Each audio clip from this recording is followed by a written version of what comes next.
जिनके जिनके हाथ आपस में मिले नहीं हैं उनको हाथ मिला के हाथ उठाने की ज़रूरत पड़ती है। ये उनको मुबारक जो एग्जिट पोल में मजे ले रहे हैं अपने जीतने का। साथियों, इस महत्वपूर्ण प्रेस वार्ता, प्रेस कॉन्फ्रेंस 4 जून से ठीक कुछ क्षण पहले, कुछ घंटे पहले आपके समक्ष हम सब मुखातिब हैं। आप देख सकते हैं कांग्रेस के हमारे साथी, राष्ट्रीय जनता दल के हमारे साथी, लेफ्ट के हमारे साथी, और जैसा मैंने कहा कांग्रेस, लेफ्ट, राष्ट्रीय जनता दल, हम सब आपके समक्ष आए हैं कुछ महत्वपूर्ण बिंदुओं को लेकर के। साथियों, बीते 1 तारीख से हमने खर्च का तमाशा देखा, जिसे लोग एग्जिट पोल के नाम से जानते हैं। एग्जिट पोल आप सब मुझसे ज्यादा बिहार को जानते हैं। बिहार में ये एग्जिट पोल सक्सेस से ज्यादा फेलियर हुआ।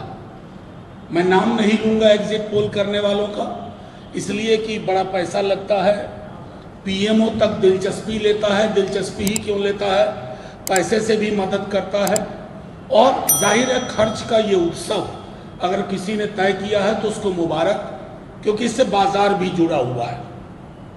कुछ लोगों ने इस नकली एग्जिट पोल के नाम पर करोड़ों अरबों कमा लिए होंगे। उनकी कमाई से हमारा कोई विरोध नहीं है, आप प्रसन्न रहिए। 4 जून की दोपहर 12 बजे तक आपको प्रसन्न रहने का अधिकार है, आप प्रसन्न रहिए। आज हम सब, कल दिल्ली में, आज हम सब चुनाव आयोग के पास गए थे। हमने चुनाव आयोग से यह दरखास्त की है, और वो दरखास्त साक्ष्य के आधार पर की है कि पोस्टल बैलेट को लेकर के हमें 2020 वाले फरेब की अगर संभावना कहीं दिखी, आहट भी दिखी, तो प्रतिकार इस बार 20 वाला नहीं होगा। प्रतिकार उसी अंदाज में होगा, और ऐसा होगा जिसके पीछे बिहार की जनता खड़ी होगी हमारे साथ, क्योंकि पोस्टल बैलेट बड़ी संख्या में आया है। और आप सब जानते हैं पोस्टल बैलेट किनका होता है। वो उनका होता है जो बदलाव महसूस कर पाते हैं या बदलाव चाहते हैं।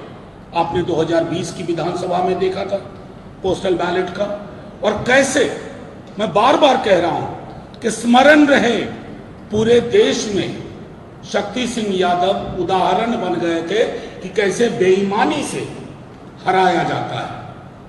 जीत का प्रमाण पत्र लेने के लिए कहा गया था कि बैठे रहिए, और बाद में घालमेल करके तो हमने सख्त बात कर दी है कि पोस्टल बैलेट की गिनती हो, उस गिनती का समायोजन हो, और उसके बारे में नानुकुर वाली टेंडेंसी नहीं चलेगी।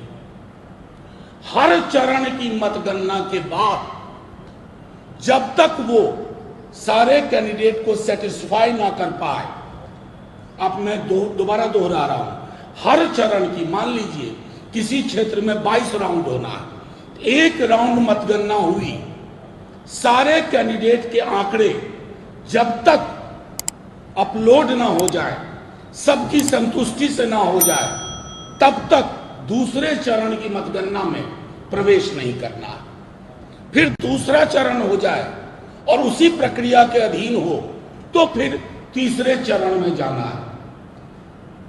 कहीं भी 17C फॉर्म आप सब जानते हैं, कई कैंडिडेट्स को 17C फॉर्म नहीं दिया गया। ये बात हमने चुनाव आयोग में भी कही है कि नहीं दिया गया 17C। ये महत्वपूर्ण आंकड़ा होता है कि उस बूथ पर चुनाव की समाप्ति के पश्चात कितने वोट पड़े और उस पर सबके हस्ताक्षर होते हैं।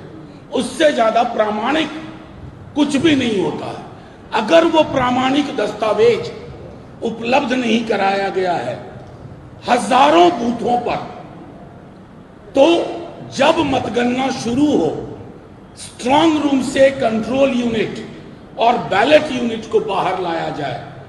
या तो आप उसकी तस्वीर खींचने की इजाजत दीजिए, या उस वक्त आप वो फॉर्म प्रपत्र मुहैया कराइए कि बूथ नंबर 1 पर 883 वोट गिरे, शाम 6:30 सबके हस्ताक्षर हो, वो कॉपी आप फोटोकॉपी उसकी उपलब्ध कराइए। उसकी क्यों आवश्यकता होगी? उसकी आवश्यकता इसलिए होगी कि जब डिस्प्ले होगा रिजल्ट का, तो अगर आप देखें कि बूथ पर 883 वोट गिरे लेकिन ईवीएम में 918 वोट आ रहा है, तो यह त्रुटि है, यह विसंगति है। इस विसंगति को दूर करने के लिए फौरी तौर पर कार्रवाई की जाए। सील में कहीं भी अगर कंट्रोल यूनिट, बैलेट यूनिट की सील में कहीं कोई दिक्कत है, तो आप उम्मीदवार की बातों को ध्यान में रखते हुए तुरंत पहल कदमी लीजिए। ये मैं आज के प्रेस कॉन्फ्रेंस के माध्यम से तमाम डिस्ट्रिक्ट मजिस्ट्रेट से, ऑब्जर्वर साहिबान से, साहब से ये कहना चाहता हूं कि इस बार अगर किसी भी प्रकार की गुंजाइश रखी आपने धोखाधड़ी की, चाहे किसी भी बड़े आदमी का फोन आया हो आपके पास, किसी भी बड़े आदमी का फोन आया हो, तो सबसे बड़ा फोन जनता के पास है। वो सारे फोन पलट देती है, तोड़ देती है। ये ध्यान में रहे। हम चाहते नहीं, आप एक एक चीज रूल बुक के हिसाब से करिए। कानून की किताब में, इलेक्शन मैनुअल में 1961 की जो प्रावधान है उसके आलोक में आप एक एक चीज, चाहे 17C का हो, काउंटिंग के हर चरण का मामला हो, या 17C में जैसे अब डिस्प्ले में आ गया कि इसको 400 वोट ए को, बी को 320 वोट, सी को 80 वोट, डी को 40 वोट, ये जब तक लोग नोट ना कर ले काउंटिंग एजेंट, और संतुष्टि के साथ नोट ना कर ले, आवश्यक हो तो आप फिर से डिस्प्ले बटन दबाइए रिजल्ट का, ताकि जिन्होंने नोट नहीं किया है वो नोट कर पाए। ये सारी चीजें हमने चुनाव आयोग को भी कही हैं, लिखित में दिया, मौखिक रूप से हम सब गए थे, हमने अपनी बात रखी। बस इतना बताना चाहते हैं कि एग्जिट पोल के मनोवैज्ञानिक ट्रिक में बिहार की जनता हंसने वाली नहीं है। हमने जनता का सर्वे देखा है, तेजस्वी यादव का बिहार में कैंपेन देखा है। एक तरफ नौकरी, गैस सिलेंडर 500 रुपए, महिलाओं को 1 लाख रुपए, सेना की पूर्ववर्ती बहाली, रेलवे की नियुक्तियां, दूसरी तरफ भैंस खोल लेगा, मंगलसूत्र छीन लेगा, बिजलियां काट देगा, टोटी तोड़ लेगा, मुजरा करेगा। ये 2 विमर्श का चुनाव था, 2 विमर्श का चुनाव।